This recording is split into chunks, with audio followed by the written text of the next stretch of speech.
Foi feita uma pesquisa pelo John Ankerberg, que é um apresentador de programas, é um entrevistador de uma televisão cristã nos Estados Unidos. Ele mandou uma carta aos grão-mestres de todas as 50 grandes lojas da América, com a pergunta: como líder maçônico oficial, quais os livros e autores que você recomenda como sendo confiáveis com respeito à maçonaria?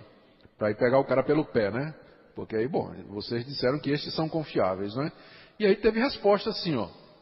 25 lojas responderam: a Enciclopédia Maçônica do Coils, os Construtores de Newton e a Enciclopédia da Maçonaria de Mackay, que são 3 obras clássicas que representam bem o pensamento maçônico, né? Então, existe informação.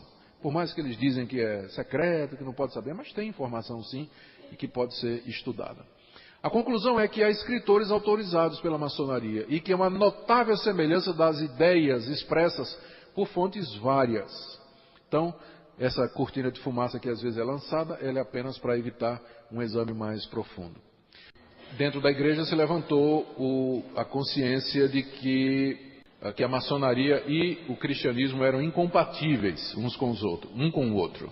É interessante que um dos rituais faz parte do ritual, que quando a pessoa que está sendo iniciada, ela vai entrando, e aí então o venerável da loja pergunta: a que viestes, ou o que é que desejas? Aí ele diz: eu estou vindo das trevas à procura da luz.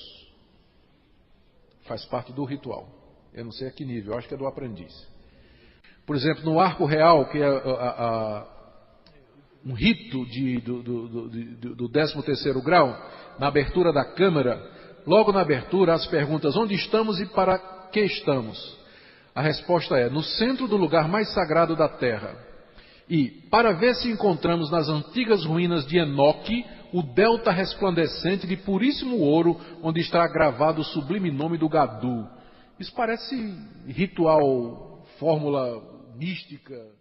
Quando os trabalhos são iniciados, simbolicamente ao cair da noite, o sapientíssimo mestre pergunta: e por que os nossos trabalhos começam a esta hora, irmão Adoniran?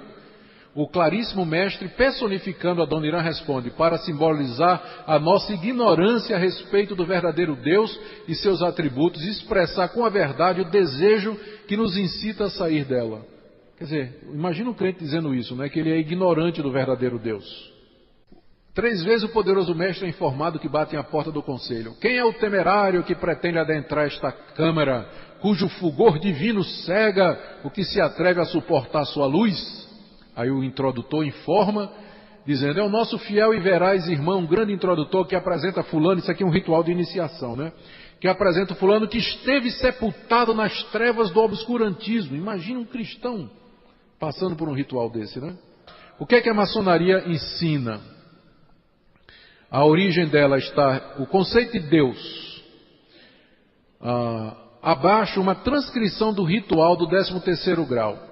Quem é, dizem, o Deus dos judeus? Aí, resposta da maçonaria: a personificação do poder e da energia. O Deus dos judeus é o mesmo Deus nosso, né? Um faraó a quem só apieda a súplica e lança raios ao que desobedece. É o Deus católico?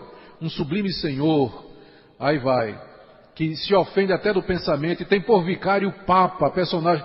Quer dizer, ele mistura todos os deuses imagináveis debaixo daquela figura de Gadu, não é? Só para vocês terem uma ideia.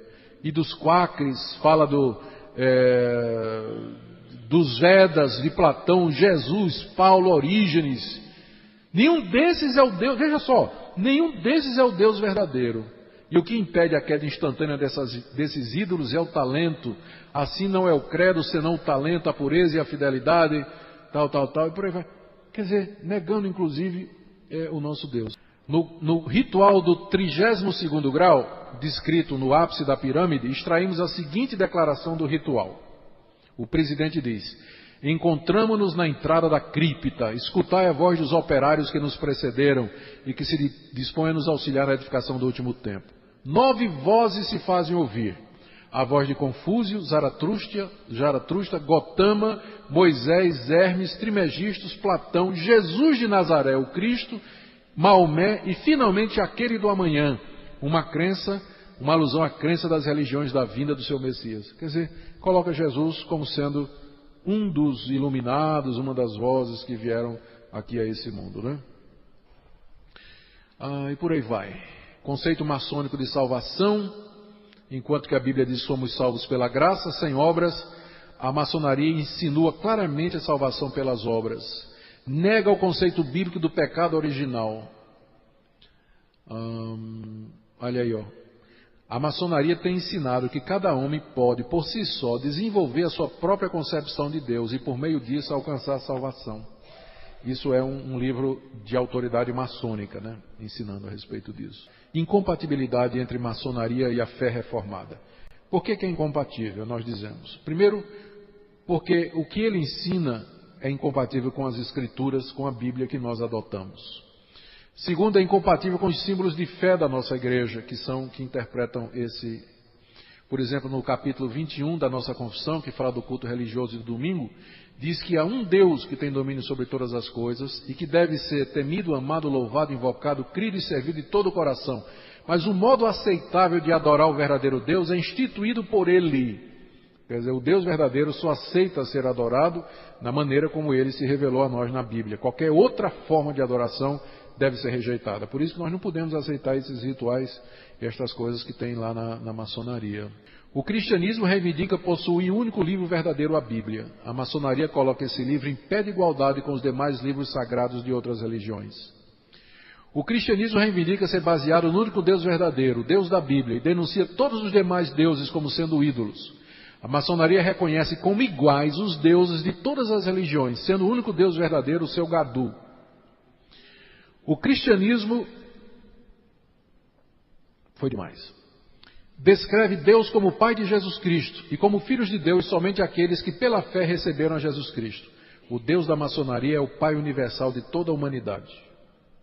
O cristianismo defende que somente o culto a Deus, conforme Ele mesmo revelou nas Escrituras, é culto agradável e aceitável a Ele. A maçonaria considera todo culto absolutista, inclusive o culto cristão, fruto das trevas da ignorância, das quais somente ela pode libertar. O cristianismo reconhece apenas um Salvador, Jesus Cristo, o único mediador entre Deus e os homens. A maçonaria coloca todos os salvadores das religiões no mesmo nível.